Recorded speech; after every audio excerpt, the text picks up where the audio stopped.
किसान साथियों, अगर आप लोग चाहते हो कि आपकी गेहूं की फसल से एक अच्छा उत्पादन आपको देखने के लिए मिले, और किसान साथियों तो आज मैं आपको बताऊंगा कि यूरिया के साथ आपको कौन सी खाद मिलाकर अपनी गेहूं की फसल में डालने से आपकी पौधों की वृद्धि होगी और कल्लों का विकास भी होगा और पौधों की बढ़वार भी आपको अच्छी देखने के लिए मिलेगी। तो जिससे किसान साथियों, अगर ये सब चीज़ें हमारी गेहूं की फसल में होती है, बढ़वार, ग्रोथ और कल्लों का फुटाव, तो किसान साथियों हमारी जो गेहूं की फसल है ना, उससे आपको 100% दुगना उत्पादन देखने के लिए मिलेगा। तो किसान साथियों इस वीडियो पर आपको बने रहना है। इस वीडियो में आपको बताऊंगा कि यूरिया के साथ मिलाकर के आपको अपनी गेहूं की फसल में कौन सी खाद को डालना है जिससे हमारा उत्पादन बढ़ जाए। तो किसान साथियों, आपने अभी तक मेरे चैनल को सब्सक्राइब नहीं किया है तो आप लोग मेरे चैनल को सब्सक्राइब जरूर कर लेना और वीडियो को आपको लास्ट तक देखना है अगर आप लोग भी अपनी गेहूं की फसल से अच्छा उत्पादन लेना चाहते हो। तो किसान साथियों, मेरा नाम है अभी, आप देख रहे किसान ऑफ एमपी में आप सबका स्वागत है। तो किसान साथियों, हमारी जो गेहूं की फसल है ना, उसमें हम यूरिया खाद के साथ मिलाकर के एक खाद को आपको बताऊंगा, तो उसको आपको डालना है अपनी गेहूं की फसल में, जिससे हमारी जो गेहूं की फसल है ना, अगर आपकी गेहूं की फसल में फुटाव अच्छा नहीं हो रहा है तो उससे आपको अच्छा फुटाव देखने के लिए मिलेगा। और दूसरी बात, हमारी गेहूं की फसल की जो वृद्धि है ना, ग्रोथ है ना, वो आपकी नहीं हो रही है, तो इसकी ग्रोथ भी आपको शानदार देखने के लिए मिलेगी। और तीसरी बात,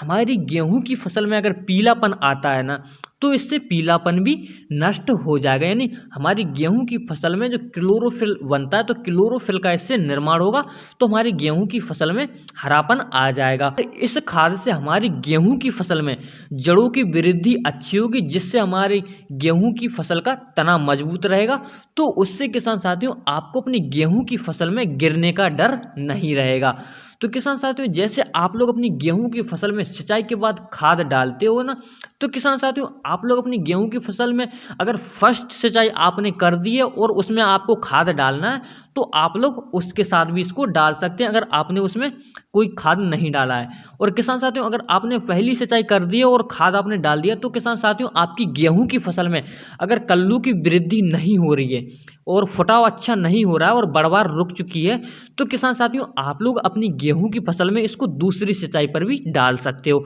तो किसान साथियों आपको अपनी गेहूं की फसल के लिए ले लेना है 35 से 40 किलोग्राम आपको यूरिया ले लेना है, जो कि हमारी गेहूं की फसल में नाइट्रोजन प्रदान करेगी, हमारी गेहूं की फसल को नाइट्रोजन प्रदान करेगी। ठीक है किसान साथियों, यूरिया हमारी नाइट्रोजन प्रदान करेगी। अब इसके बाद किसान साथियों आपको अपनी गेहूं की फसल में ले लेना है माइकोराइजा, यानी माइकोराइजा आपको एक पैकेट ले लेना, उसका जो दानेदार माइकोराइजा है उसको आपको अपनी गेहूं की फसल में ले लेना है। या फिर इसके अलावा आप लोग को सागर का नाम की जो रहती है, तो आप लोग को दानेदार सागर का ले लेना है किसान साथियों। और इनमें से कोई एक खाद, या माइकोराइजा या आपको सागर का, इन दोनों में से एक खाद को लेकर के किसान साथियों आपको अपनी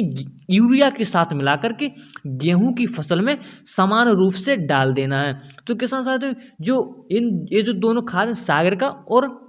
माइकोराइजा, तो ये क्या ना हमारी गेहूं की फसल में जड़ों की वृद्धि करेंगी। जड़ों की वृद्धि के साथ साथ हमारी गेहूं की फसल का तना मजबूत होगा और हमारी गेहूं की फसल में आपको कल्लों का फुटाव अच्छा देखने के लिए मिलेगा। तो जिससे हमारी गेहूं की फसल में फुटाव होगा तो बालियां ज़्यादा निकलेंगी, तो हमारी गेहूं की फसल में पैदावार बढ़ जाएगी। ठीक है किसान साथियों, और इसकी जो ग्रोथ रहती है ना, तो ग्रोथ भी आपको इससे शानदार देखने के लिए मिलेगी और हमारी गेहूं की फसल में हरापन आपको दिखाई देने लगेगा। और हमारी गेहूं की फसल में जो छोटे कीट वगैरह रहते हैं ये भी इससे नष्ट हो जाते हैं किसान साथियों। और अगर आपकी जो गेहूं की फसल है ना, उसमें अगर पीलापन या फिर इसके अलावा फिर भी आपकी गेहूं की फसल में ग्रोथ नहीं होती है, तो किसान साथियों आपको अपनी गेहूं की फसल में NPK 19-19-19 को ले लेना है और आपको उस अपनी गेहूं की फसल में उसका स्प्रे भी कर देना है। पहली बात तो किसान साथियों आपको यूरिया के साथ माइकोराइजा और सागर का मिलाने के बाद ही हमारी गेहूं की फसल में कल्लू की वृद्धि और बढ़वार आपको अच्छी देखने के लिए मिलेगी। किसान साथियों आप लोग को एक बात का ध्यान रखना है कि आप लोग अपनी गेहूं की फसल में यूरिया के साथ सागर का या माइक्रोराइजा खाद डालते हो ना, तो इन दोनों को आपको दानेदार लेना है, ठीक है किसान साथियों। और आप लोग अपनी गेहूं की फसल में जो यूरिया लेते हैं तो उसको आपको मोटे दाने वाला यूरिया ले लेना है, आपको बारीक दाने वाला यूरिया नहीं लेना है। और किसान साथियों, आप जब भी इसको अपनी गेहूं की फसल में डालो तो अभी क्या होता है ना कि हमारी ओस पड़ती है ना, तो ओस जो है ना पत्तों पर बूंदों के रूप में आपको देखने के लिए मिलेगी। तो आप लोग बारीक दाने वाला यूरिया डालते हो ना, तो वो क्या है ना ओस के साथ हमारे पत्तों पर चिपक जाता है, तो उससे हमारी गेहूं की फसल में पीलापन आने लगता है, पीलेपन का डर रहता है। तो किसान साथियों, आपको क्या करना है, आपको अपनी गेहूं की फसल के लिए मोटे दाने वाला यूरिया ले लेना है और उसको आपको सुबह नहीं डालना है, आपको उसको डालना है शाम के टाइम, जब हमारी गेहूं की फसल में ओस नहीं रहे, ओस की बूंदें नहीं रहे, आपको उस समय डालना है।